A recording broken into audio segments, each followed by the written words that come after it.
Before you say this fight was a robbery, let me show you the one moment that completely changed everything. Because once you see what really happened between Lamont Roach and Pitbull Cruz last night, you're going to realize this draw wasn't controversial at all. It was the only outcome that actually made sense.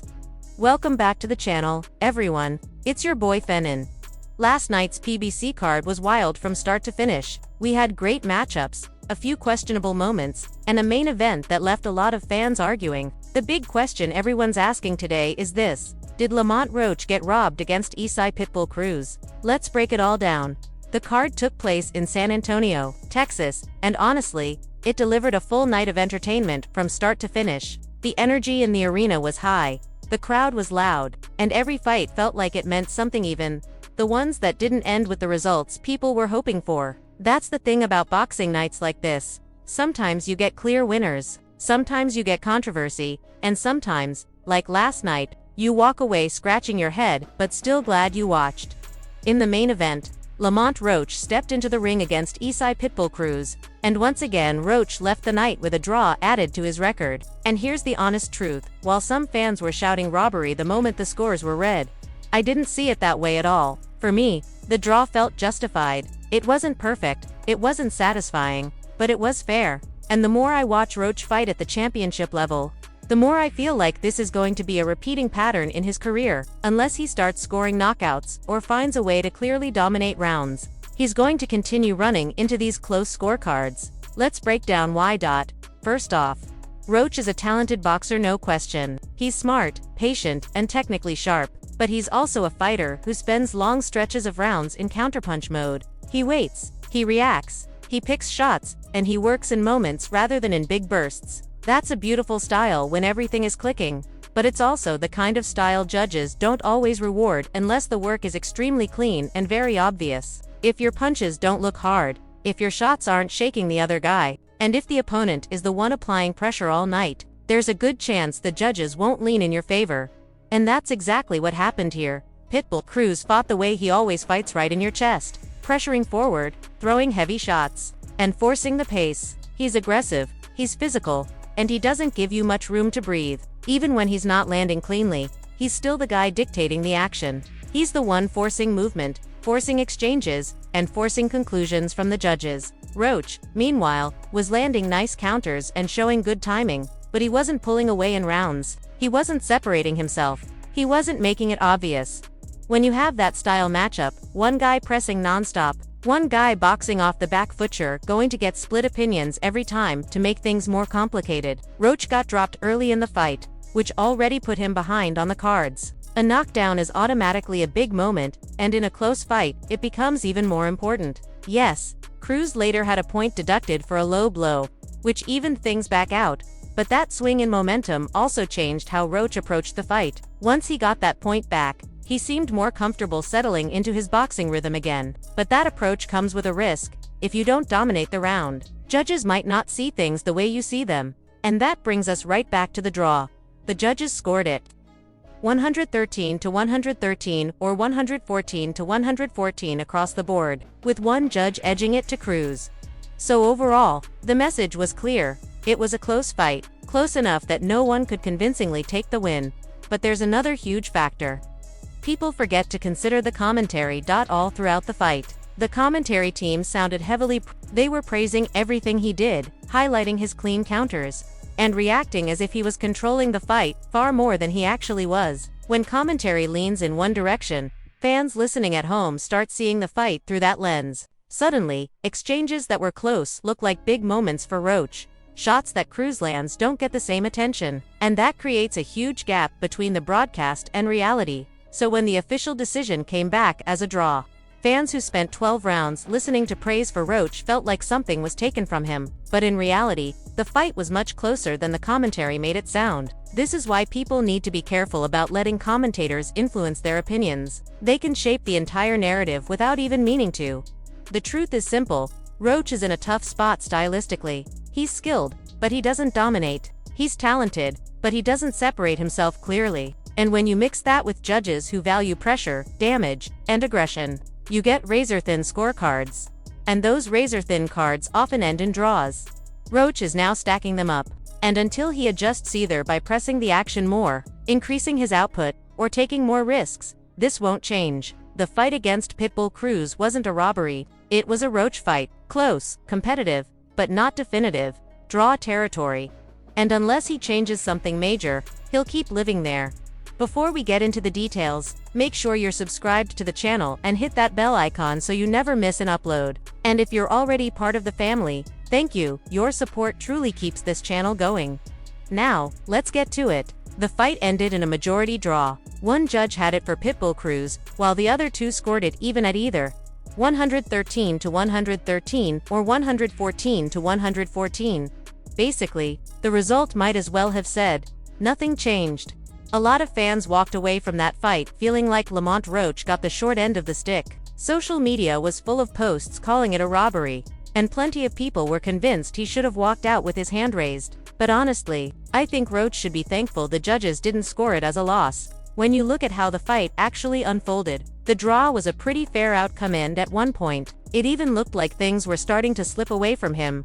Everything changed early on when Pitbull Cruz scored that knockdown. Whether it happened in the second or third round, it was a huge moment. Roach got caught clean, his legs dipped, and the referee did what he had to do. Right there, Roach was already in a hole. In a close fight, a knockdown doesn't just cost you the round, it forces you to start playing catch-up. From that point forward, Roach wasn't just fighting Cruz, he was fighting the scorecards, too.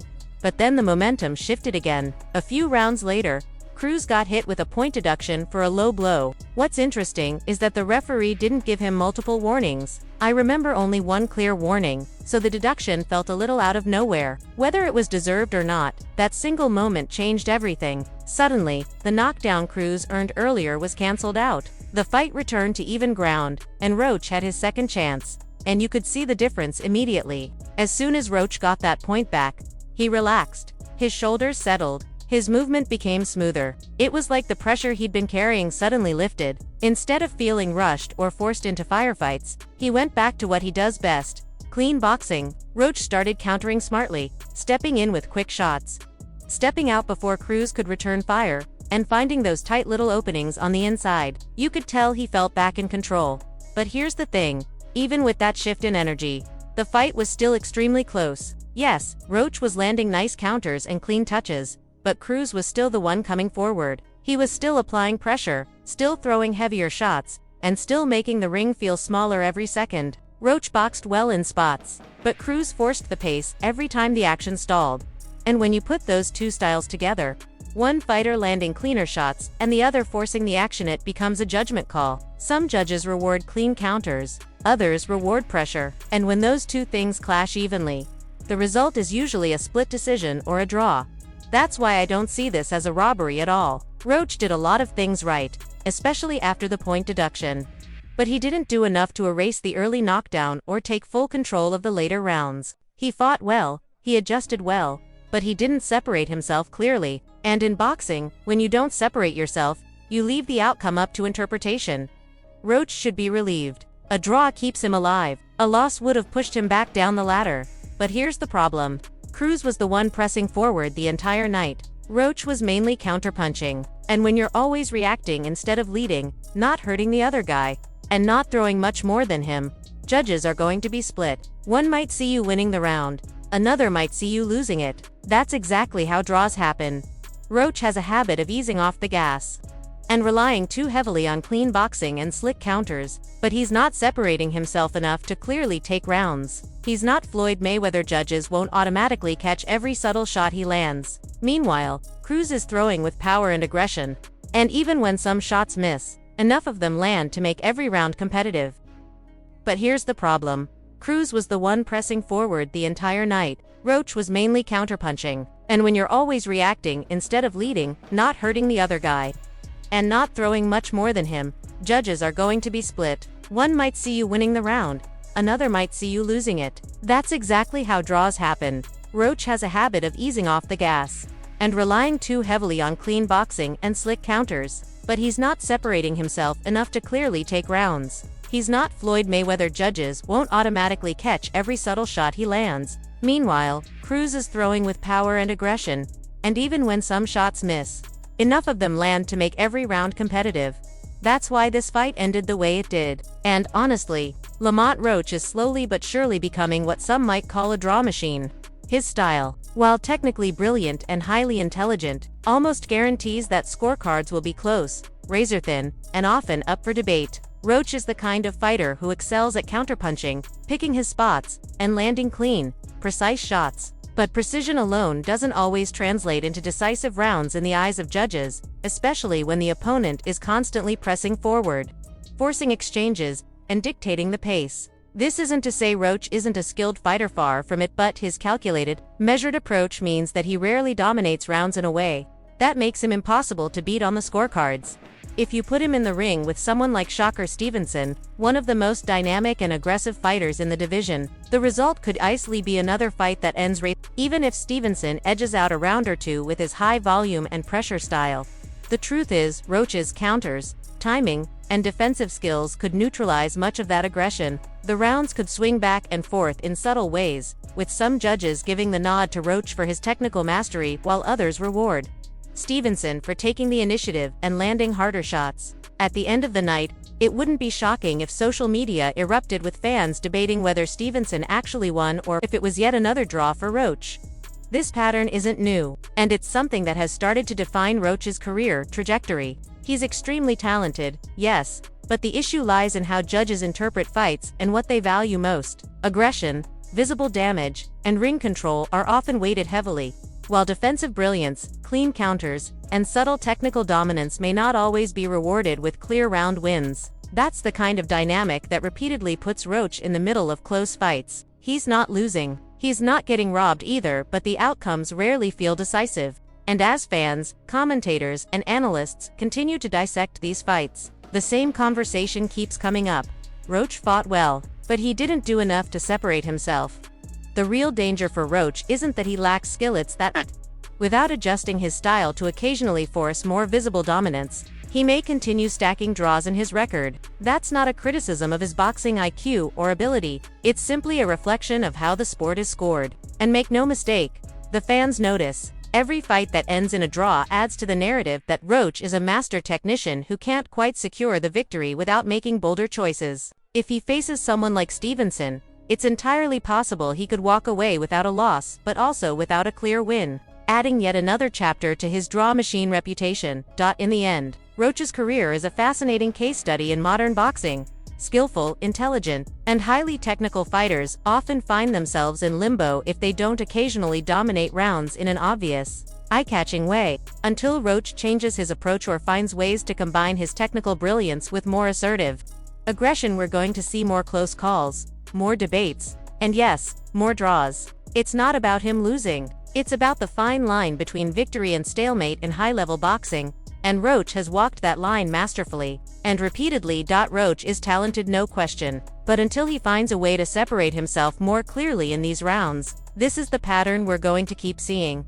That's just the way Pitbull Cruz fights: fast pace, close distance, and non-stop pressure. He stays in your chest from the first round to the last, trading shot for shot. But here's the problem. When you fight that kind of style and you're not the fan favorite, the judges won't always lean your way. And honestly, I think that's exactly what happened to Lamont Roach. It's not just this fight either. This is his third draw. Unless he starts pulling away more clearly in rounds, this is going to keep happening.